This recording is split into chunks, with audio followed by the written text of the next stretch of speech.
Assalamualaikum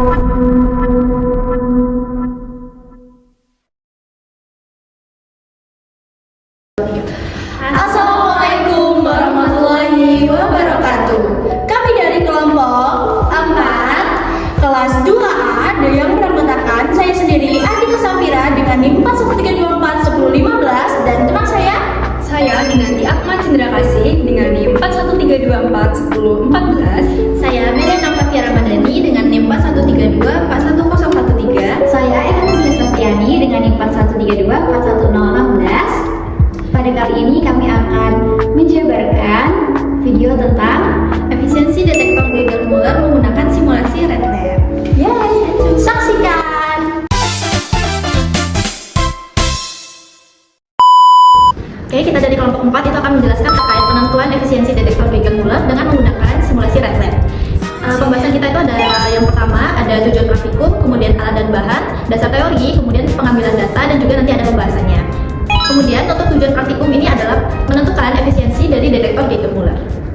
Selanjutnya saya akan menjelaskan alat dan bahan yang digunakan dalam simulasi ini, yaitu yang pertama kaca atau laptop, yang kedua yaitu software RedLab meliputi sumber radioaktif CO60, head voltage, preamplifier, amplifier, dan counter.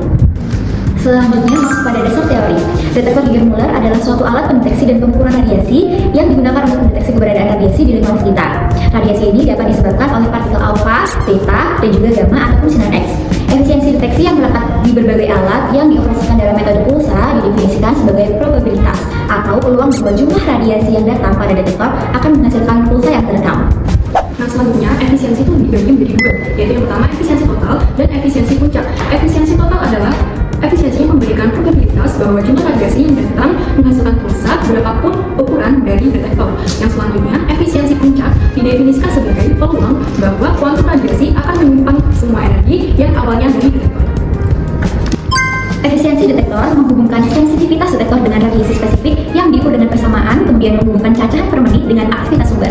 Adapun persamaan yang digunakan dalam praktikum ini adalah E sama dengan N besar min N kecil per T per A 4 pi S kuadrat dikali Q. Nah, dengan E sama dengan efisiensi tabung UGM, A yaitu luas permukaan sensitivitas detektor yang dirumuskan dengan pi R kuadrat, lalu N adalah jumlah cacahan sumber radioaktif, N kecil adalah jumlah cacahan lokal atau background, T waktu cacah yang digunakan, dan S jarak sumber ke detektor, dan terakhir T adalah aktivitas sumber radioaktif. Halo, kembali lagi dengan saya Agita Safira. Saya akan memberitahu bagaimana cara kerjanya. Oke, yang pertama yaitu buka file RedLab dengan cara klik kanan Run Administrator. Yang kedua yaitu masukkan user, login dengan username demo dan password demo. Yang ketiga, pilih menu Administration, Create Experiment, lalu pilih Gamma Experiment. Dan yang kelima yaitu pilih sumber radiasi yang digunakan yaitu CO60, lalu pilih Next dan pilih detektor yang digunakan yaitu Geiger-Müller, lalu pilih Next lagi, lalu pilih komponen yang digunakan yaitu amplifier, preamplifier, HV supplier, counter, gunakan tombol Ctrl plus klik kiri untuk memilih lebih dari satu, yaitu yang ke-10 yaitu pilih Next dan selanjutnya isi eksperimen name dengan nama eksperimen penentuan efisiensi detektor Geiger-Müller. Selanjutnya pilih eksperimen sheet as the text, lalu isi dengan keterangan, dan yang terakhir yaitu pilih finish. Selanjutnya untuk pengambilan data, yang pertama adalah kita pilih menu file, kemudian pilih select eksperimen, dan kedua adalah pilih eksperimen Geiger-Müller, lalu klik select kembali. Lalu pilih menu instrumen dan pilih detektor Geiger-Müller, kemudian pilih amplifier, preamplifier, HV supply, dan kemudian juga pilih counter dengan cara klik simbolnya lalu pindahkan ke lembar kerja. Dan kemudian pilih menu cables dan pilih HV supplier cables, kemudian preamplifier cables dan juga signal kabel dan hubungkan ke semua instrumen sesuai dengan gambar rangkaian. Lalu pada pengambilan data radiasi latar, nyalakan HV supplier lalu atur waktu pengukuran pada counter menjadi 60 detik dan set HV supplier dengan tegangan kerja yang kalian dapatkan pada praktikum sebelumnya. Selanjutnya yaitu lakukan variasi pengambilan data sebanyak 5 kali dan catat data yang didapatkan pada tabel. Lalu pada pengambilan data radiasi sumber, letakkan sumber radiasi CO60 5 cm dari detektor dan nyalakan HV supplier. Selanjutnya, atur waktu pengukuran pada counter menjadi 60 detik, set HV supplier dengan tegangan kerja yang kalian dapatkan pada praktikum sebelumnya. Lakukan variasi pengambilan data sebanyak 5 kali lagi, lakukan melakukan step 1 hingga 5 dengan variasi jarak sumber ke detektor 10 cm, 15 cm, dan 20 cm. Catat data yang didapatkan pada tabel.